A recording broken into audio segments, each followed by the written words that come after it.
got a pre-diabetic and I don't eat sugar. That was what's so interesting. She said you have to be selfish sometimes and that you have to kind of look after yourself. Do you think there is a lack of awareness about menopause and we should aware women and also men and the society about menopause? It's coming into fashion at the moment in the कभी कभी अजनबियों से भी इतना ज्यादा दोस्ती हो जाती है, पलक झपकते ही आपको लगता है कि ये तो पहली बार हमारा मीट नहीं है, आपको लगने लगेगा कि शायद बरसों का नाता है। तो ऐसे ही मुझे मिले मेरे एक बहुत अच्छे दोस्त ऋषिकेश में। उनके साथ आज हम एक बहुत ही इंटरेस्टिंग टॉपिक पे वीडियो बनाएंगे और I guess it will aware much people specially for women. हम मेनोपॉज के बारे में बात करेंगे, तो for that you need to stay tuned in my video. So मिलते हैं वीडियो। नमस्ते my Nirvana souls, welcome back to my channel once again. As you know, I am Akita. I am a clinical dietitian by profession and founder of Nirvana Nutrition. So today, as you can see, I got a special guest today and she is my friend from Rishikesh. So today in this video, we're gonna talk about menopause, what is perimenopause, and she will give a glimpse of how she is living her menopause, how she's following the diet. Our channel is all about healing diet, you all know. So my first question will be from you, how you see menopause, what is menopause, how you see this? I don't think it's just one thing because it lasts for such a period of time, and I didn't really know what. I knew menopause because I remember my mother taking the pills in a circular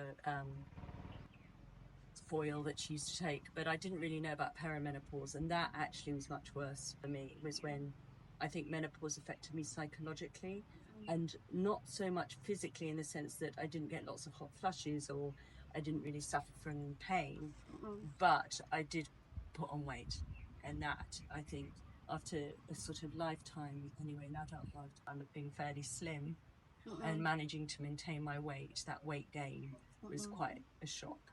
But I think there were kind of other things combined that affected it as well. Okay, so great. Can you please give us a little bit about the symptoms that generally women at your age faces when they get the perimenopausal time or menopause? I think it's really different for every woman. I don't think you can sort of junket it. Like I said, for me, it was definitely my moods and a feeling a change of personality. I was having emotions like, what do I feel like? Why am I feeling like this? I used to be very social and open. I suddenly became much more closed, more critical, more like insular. So I think that was the big thing. I used to be like this outgoing, easygoing person, and then suddenly that changed. So I think that was the biggest of impact that I noticed. And that, it takes you, well, it took me till about 3 or 4 years ago to actually go through that, become menopause. I stopped my menstruation. And like my next question will be, do you think there is a lack of awareness about menopause and we should aware women and also men and the society about menopause? It's coming into fashion at the moment in the UK. There's someone called Davina McCall, and she's made it. She's quite a personality on television, and she's brought it into the kind of public arena, and it's being written upon about it now. I think we're living in a society, at least in Europe and in the West, as I know, where people are discussing everything all of the time. So I think we are having it, and we're able to have these discussions. I'm a little bit allergic to the internet and allergic to sharing, so I don't really kind of join in on those, but I will talk about it and share with friends, and I have good girlfriends. So yeah, I think the stigma around menopause is opening up, but I still think society generally needs to accommodate itself to people's well-being, from menopause to anxiety to mental health, which it is slowly, but I think it's going to take time. Just like periods, like how 20 years or maybe 2 decades back, there is no awareness about periods as well. People they never used to talk, and they used to think that this is a taboo, and that's why like I feel, even if I see my mother or my grandma, they also suffered a lot. At a time they used to face anxiety, sudden mood swings, and sometimes we tell them like why she's acting like this, but this Yeah. is a difficult phase for them, I guess. Absolutely. Again, it's a psychological thing. If I think back to my own mother and Mhm. what she was going through at the time, and I say this thing about menopause, that menopause, in a way, brings into your kind of immediate karmic realm everything that you've repressed throughout your life. Mhm. So anything that you've been holding back emotionally, spiritually, psychologically, comes back to bite you in the bum. We have that expression. Mhm. So you have to face yourself. And that can be really hard because at the same time you're facing, depending on the type of woman you are, maybe you're facing, you're worried about getting older, losing your looks or losing your... That I didn't bother me, actually. I was quite happy to go into that phase of my life where I could kind of, leave that side of myself behind. But for some women, I think it's quite hard. Yeah, there's a really interesting thing called the witching hour. When women wake up with menopause, they become insomniacs, and we often wake up in the middle of the night, and that's called the witching hour. And it goes back to all those taboos about women being a certain way, being a hag, being like the old crone, losing her beauty and becoming this nag. And these stereotypes and these cliches, I think, are about menopause. And I think there's a shift at the moment to celebrate what's called the wise woman, and to celebrate that actually this is just a really important phase of our life, and actually to shed ourselves of that need to prove ourselves into the world in any way, and to embrace it and just go into our, not the final stage of life, but one of the final stages of life with kind of grace and acceptance. And I definitely feel I'm kind of going into that period. I feel the worst is over, and I can kind of celebrate. This is beautiful, isn't it? This is actually a transformation that every woman will face this, and I think we should accept it rather than just develop the consciousness in our mind. So yeah, the next question, being a dietitian, this will be from my side. That is, what diet you are following, and how, like, as you are having a really good skin, we can see, and at like this era, and so I will directly ask you, what is your diet? What is your lifestyle you are following? What are the things you are taking in your diet? Well, I noticed when I got perimenopause that I started to put on weight, and at that time I lived in London, which is a big city, and you can have yoga to tap, you walk everywhere, you keep fit. So I kept really fit. And then I moved to the countryside, and everyone thought, oh, you'll keep really fit. But you don't, because you drive everywhere, and just to get anything to go anywhere became much more complicated, and we went into lockdown. So I stopped doing yoga. I stopped, even though I was walking the dog every day and I swam in cold water and doing these things, the weight came on. I think it was also stress. Some things happened privately in my life. And they talk a lot about cortisol, which is probably something that we've talked about. So I think there were lots of things combined. My menopause, it affected my metabolism, cortisol due to the stress. So I put on weight, and I put on quite a lot of weight for me. I'm quite small. So that weight, and then I got a pre-diabetic, and I don't eat sugar. That was what's so interesting. So I'm not a sugar lover. And my diet wasn't unhealthy. It wasn't probably super healthy, but it wasn't unhealthy. So I decided to come to India, back to India, which I haven't been for 18 years and love, and said I'm going to kick off my yoga regime and do Pancha Karma, kickstart it, and it's worked. I've lost the weight. I've got back into my yoga, and I hope that I can maintain that once I go back into my day-to-day living, which is the challenge, because here obviously I've got the time and the space, and not my husband, not my son, not my family, not my work around me. So I think that's what we have to do. And I think this is something that people are talking a lot about, is self-care, and just how important that is in our lives, and just that is limiting how much you work, really looking after yourself, which you have to do as you get older.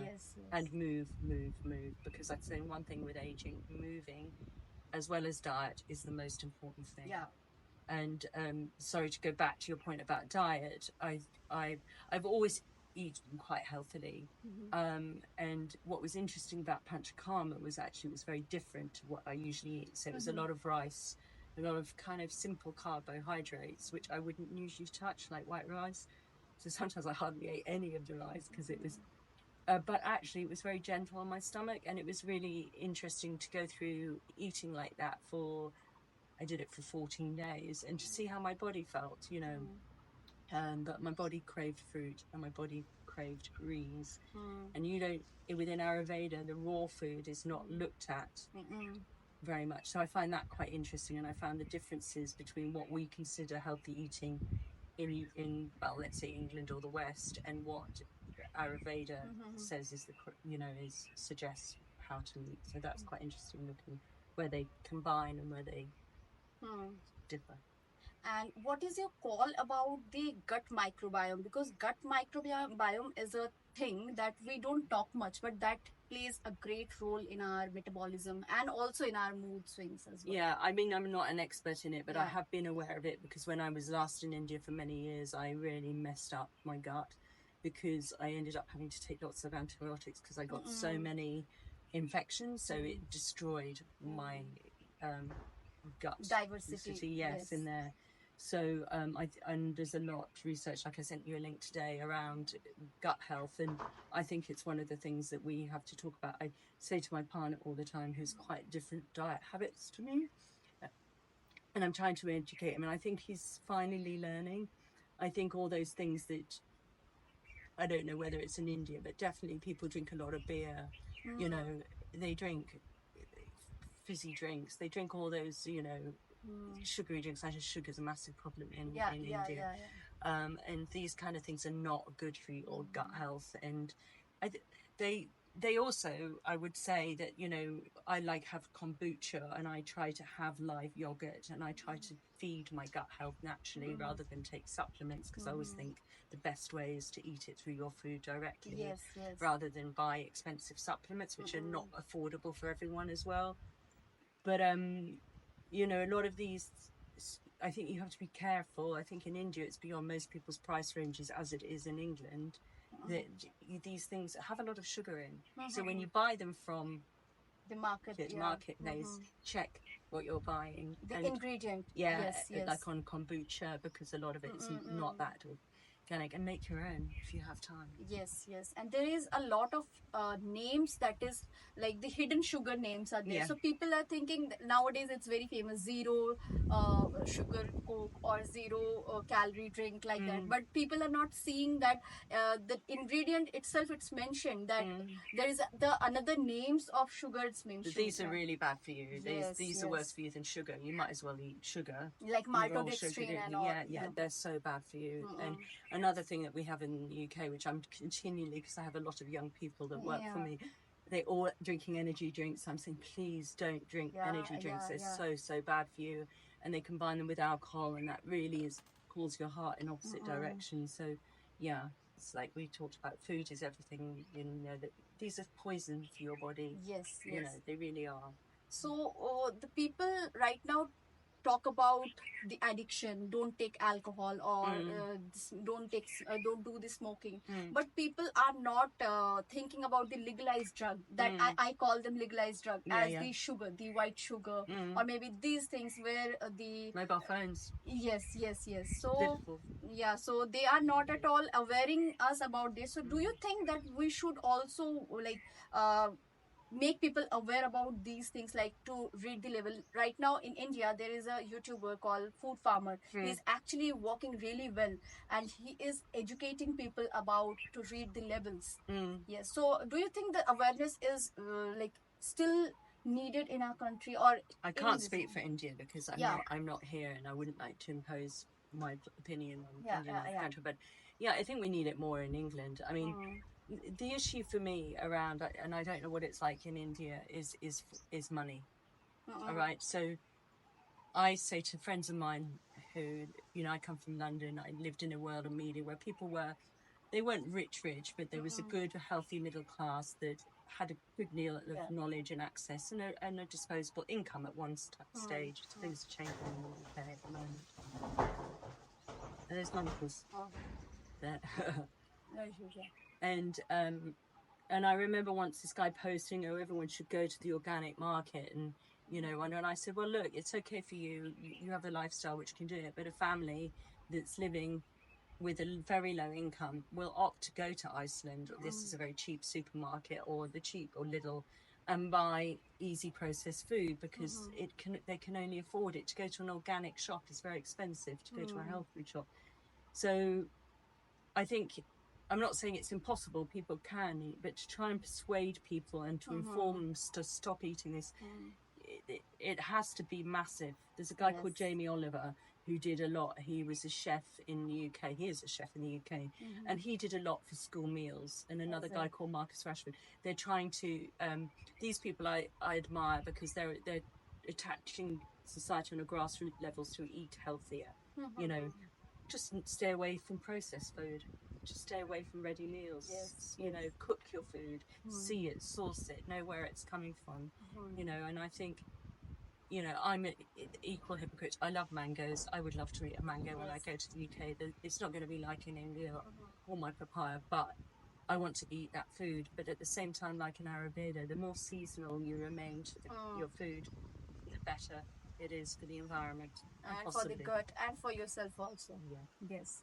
So as you have experienced Panchakarma, so my next question will be, like, I also want to experience that. So Yeah. how you, like, what is the process? Can you give us a little insight about that? I think they really vary. I did mine at the Shivananda, which was really affordable, and it was combined with the ashram. So that was interesting, and I knew. And then I've seen a couple of Ayurvedic doctors since, and they've diagnosed me as Vata, which I know that I'm predominantly Vata.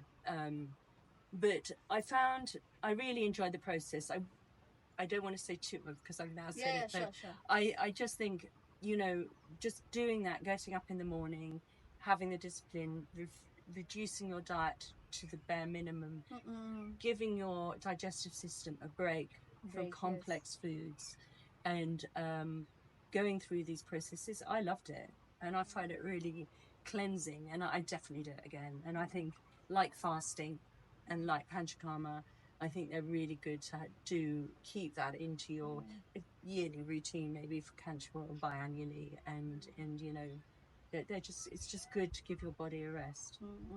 You know, sleep. Sometimes we really need to give our body a rest. And also I feel like we talk about either gymming or like yoga, or some people are only talking about diet. So people don't understand that this is a combine, that healing require multiple pillars, like your physical activity, your sleeping pattern, your lifestyle, and everything.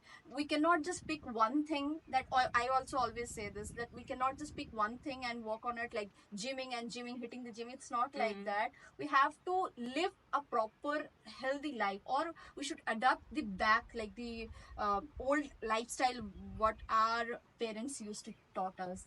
So that is my perspective. And my last question will be to you, that how do you see self love at your age? What do you like, what it is for you, self love, this term? Oh God, I don't know. It's an interesting one, self-love, because it's a kind of phrase that's being thrown about everywhere at the moment, and you know, to ask that on a really deep level is, I just think, is acceptance of yourself in every way possible, of what you've done, of your failures, of your successes, and you know,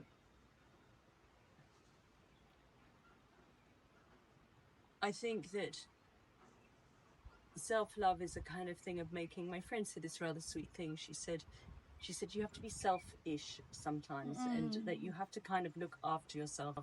I'm someone, I tend to be very open with people and very giving, and then I forget about myself.